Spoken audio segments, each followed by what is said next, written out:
trust that you've had, Happy New Year to you guys.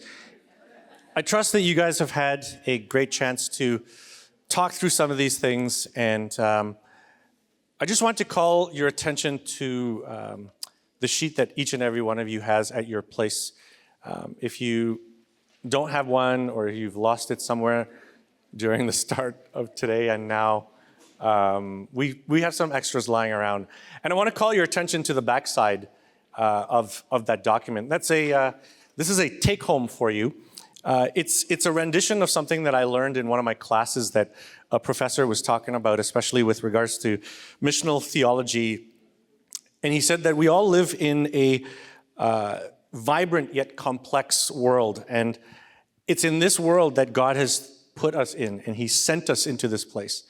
That picture represents a bunch of things. I asked several people what they thought it was. My son said it looked like circuitry. A bunch of people said it looks like the subway. Somebody said, this is frustrating. It doesn't make sense in my head.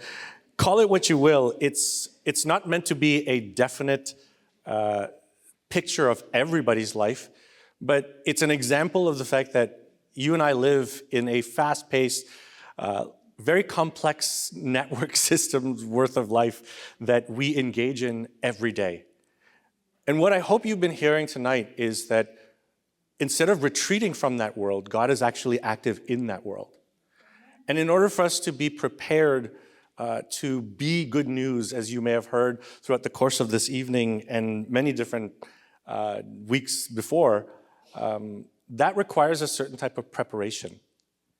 And sometimes I think that preparation comes when we begin to ask some of the questions about God's activity in those places. And so that's what this is for you. It's meant to be quite a bit of questions for you to take home. And I loved what Robert, sorry, everybody's just hitting on the sermon of the week, Robert. Hold on. No, there's a sermon every week. Sermon of the year. There, you had to set it. I love the last question. And I love how Robert contextualized it. I'm going to steal it, paraphrase it. But if you weren't here this morning, I do encourage you to go and watch it online. He said, when you're stuck in your car in traffic, and what else did you say, Robert? Where else?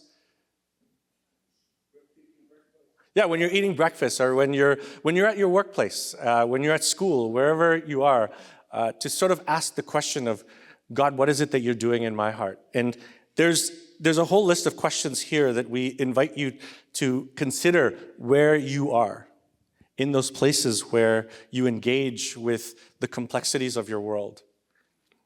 And then there's a set of questions that relate to our space as a church. When we gather together, what does that look like? And in what ways do the activities that we do here speak into the place that God has sent me? And then back again, how is it that as I'm shaped in this very complex world, how does it then kind of speak to the things that we do while we're gathered here? I think those are some practices that as we think about it, maybe it's a little overwhelming, maybe it's very different.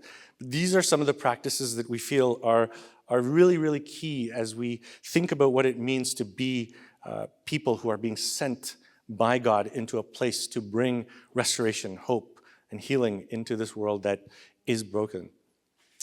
And so as we do this, I really appreciate, Carl, your talk about relinquishment.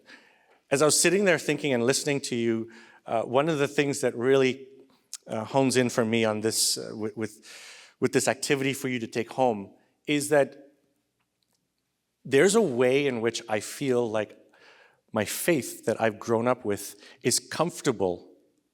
And some of the things that God is inviting me to, I'm like, yeah, that's for some other people.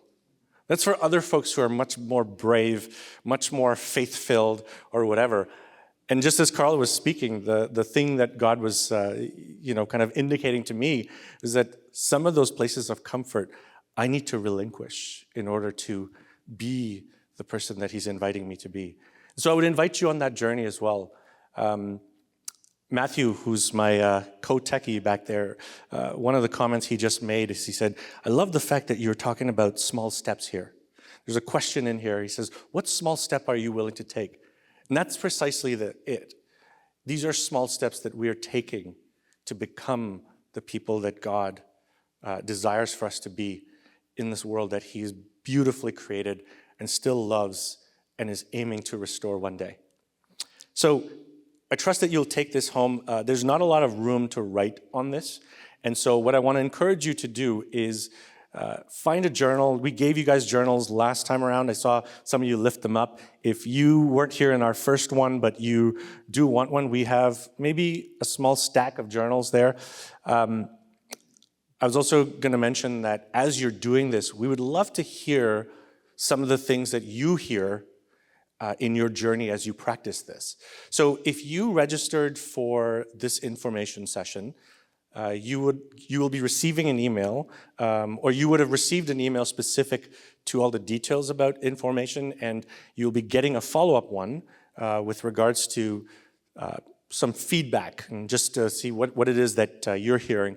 We would love to hear some of that. So whether you've tried them all of the questions or you've just, sat on one of those questions and you heard something, we would love to kind of get that feedback from you. If you're also part of small groups and you're starting to think about what this means, talk about it, discuss it in that context. If you're not on any of the emails, but you just showed up tonight, Lindsay's over here. She will take your email down if you would like to be a part of that so that you could be part of the dialogue and at least give us some of that feedback. So that's what this is. Take it home, pray.